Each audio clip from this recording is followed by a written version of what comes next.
From the rugged desert outside Yuma, Arizona, this is Outpost Outspoken. Outpost Outspoken is the official podcast of U.S. Army Yuma Proving Ground, which conducts natural environment testing of military equipment in Arizona, Alaska, and the tropics. Hello, I'm Mark Schauer. On June 14th, the U.S. Army celebrates its 250th birthday. Yuma's Colorado River State Historic Park is hosting that day a free event from 9 a.m. to 1 p.m. in what was, in the 19th century, an Army quartermaster depot. It's part and parcel of the exceptional public support the military has always received from the people of Yuma, and that YPG Commander Col John Nelson noticed from the start. I've heard you say it many times, Carl, but is Yuma actually the most military supportive community you've ever encountered? Well, that's absolutely the truth. And to be here as the commander for 2 years, I get to experience it firsthand. A lot of the other installations, maybe I didn't see that relationship, but it's clear that the support here is far better than I've ever seen. You probably weren't surprised that the Colorado River State Historic Park offered to have a 250th anniversary celebration. I wasn't surprised, but I have to say that I was delighted. Again, we have an opportunity for to engage with the community, to show what we do out here at YPG. And because of our workforce lives in Yuma County, lives in the city of Yuma, they're going to be part of the community that's coming out to see and showing their families, what they do every day to support national defense. The special relationship between the military and the folks in Yuma has been observed by a lot of folks outside of either of those entities. Yeah, so I would say, we were just talking about the Army's 250th birthday, and the fact that the city of Yuma is hosting that event and that we're going to contribute to it and we're going to be partners in that event. And right on top of that just goes to show you why, they were recently, awarded the title of Great American Defense Community. And not only that, but they're intensely proud of getting that designation.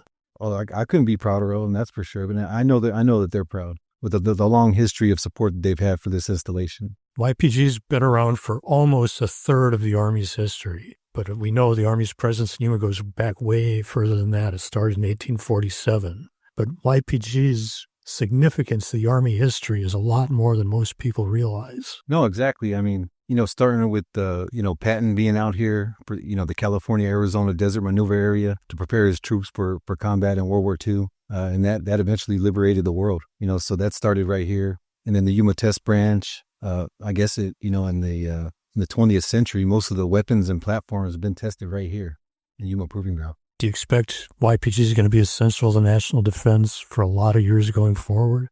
Yeah, absolutely. I see, all the types of weapons, platforms, and weapons and armaments on aircraft, and especially with counter UAS. So we are the center of excellence for the DoD for testing counter drone. So that's something that's growing that we see a lot of. And, we do the lot acceptance testing for all the ammunition, mortars, and artillery, and we're always going to need those. In fact, most recently we've had to ramp up our lot acceptance testing because the industrial base is ramped up to replenish the national stocks. Are you going to come out on the 250th anniversary at Quartermaster Depot? Yeah, I've got to get out there and I've got to represent YPG. I've got to have some remarks, to kind of explain the relevance of what brought us here today, and to just highlight the unity that we have between the Yuma community and the Yuma Proving Ground. Such an excellent opportunity for us all to get together and enjoy ourselves. We're going to have a lot of weapons platforms out there. We're going to have a video that's rolling on a loop that talks about the history of YPG. It's about 10 minutes long, so everybody can kind of learn about what YPG has done for the nation. No, Colonel, it's really good talking to you. Happy Army 250th birthday. Happy 250th, Mark. Thank you. Non-commissioned officers have always been the backbone of the U.S. Army. On the Army's 250th birthday, YPG's highest-ranking NCO, Command Sergeant Major Mark Millare, reflects on being part of the institution for better than 10% of its existence. When you enlisted in the Army in 1999, did you expect you were going to make it a career?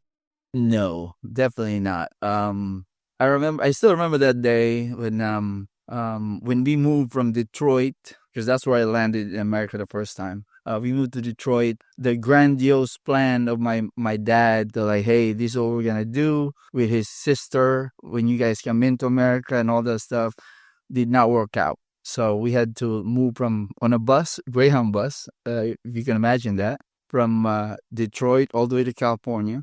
And then when I stayed in California for a month, our relatives trying to find us jobs and stuff like that, and it was just not working out. And my vision of what America looks like from what you see from where I was at in the Philippines was not it, and I was getting disappointed. And I remember sitting down and watching TV, and this big like Army commercial shows up.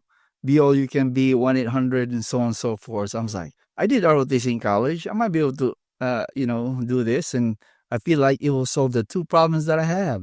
One, I don't want to be in this house. And two, I don't have a job. So I called that number, and the first thing I asked, like, hey, do you guys accept people with green card? He said, yeah. I'm like, well, I'm interested. And he asked for my address, and he hanged up.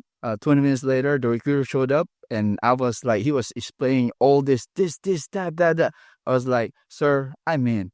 Let's go. And, went to maps, and next thing you know, history. But that's how the recruiters got you in the door. What made you choose to stay for more than a quarter of a century now? That's a good question. So when I first started, I just wanted to do 4 years. I felt like if I do 4 years, I will gain the experience and allow me to set me up for my next career. Because I have a bachelor's degree in civil engineering. I wanted to be a civil engineer. But then when I became a sergeant, probably around 18 months in, was in charge of 2 people, and I was coaching them and mentoring them, doing the work, and just being responsible for the vehicle.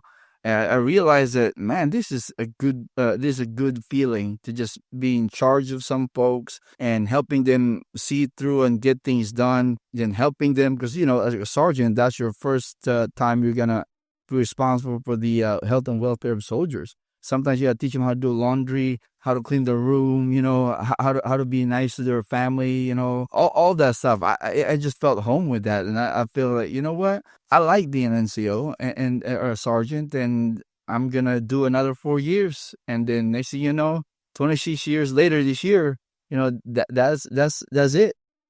You deployed 3 times to Iraq, once to Afghanistan. Yes, sir. So you saw firsthand how important the work done at Yuma Proving Ground is. Definitely. One thing that I've learned here in Yuma Proving Ground is taking that for granted, right?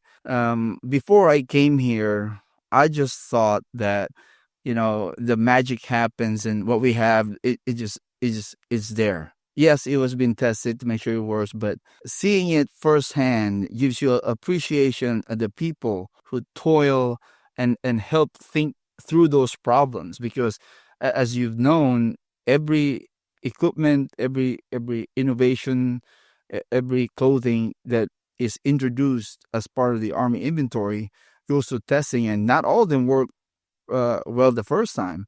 And I thought that our job here is just like, hey, it doesn't work, bye. But I realized that we actually help our workforce here actually help think through those problems, even solve it, so that the final product is effective, is suitable, and efficient. So I definitely have a lot of appreciation of every single person that works in YPG and even ATEC in general, to ensure that they do this in the shadows and to the soldiers who are actually using it out in combat. Yuma's reputation is it's a Marine town. But yet, in a couple of weeks, the Colorado River State Historic Park is going to host a 250th Army birthday celebration. Yep. What do you think of Yuma's? Although, that could be true, I have to say that that's still in dispute. Yes, MCAS is kind of like the biggest player in Yuma, and that's really because of their location, right? They're in the middle of the city, and you see jet flying, so everybody thinks it's a Marine town.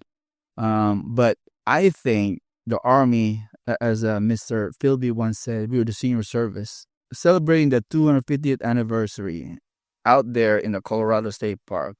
It is an opportunity to, again, remind the folks in Yuma that, the Army has been here for 80 years. And we will be here for the next 100 years, right? Telling the story and to make sure that the community understands who we are is very important for us. So I definitely appreciate, the effort, Mark, you did, and the team that you're working with to make sure that we give the community an opportunity to see who the Army people are. What have we been doing for the last, I don't know, since maybe their last touch point, maybe 2 or 3 years ago, and to tell the story. I mean, that's our goal here in YPG. What does the Army 250th birthday mean to you? For me, that is something that is enduring and ongoing. Like even if I retire, who knows, the next 3 or 4 years, I will be a soldier for life. Like, I have a lot of appreciation for the Army, and we are here to serve the community. The Army being here for 250 years to make sure that our nation maintains sovereignty and peace. That's 100%. That's what I feel like. 250 years is a long time. Having the opportunity to celebrate that with the community is a great thing, And my God, we've been here before even the nation was born.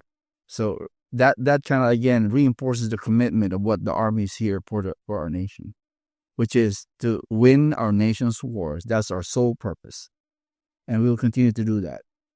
A happy 250th Army birthday, Sergeant Major. Indeed, happy 250th birthday celebration. I'm all for it. This has been Outpost Outspoken. Thank you again for listening. We'll see you next time from the forefront of Army transformation.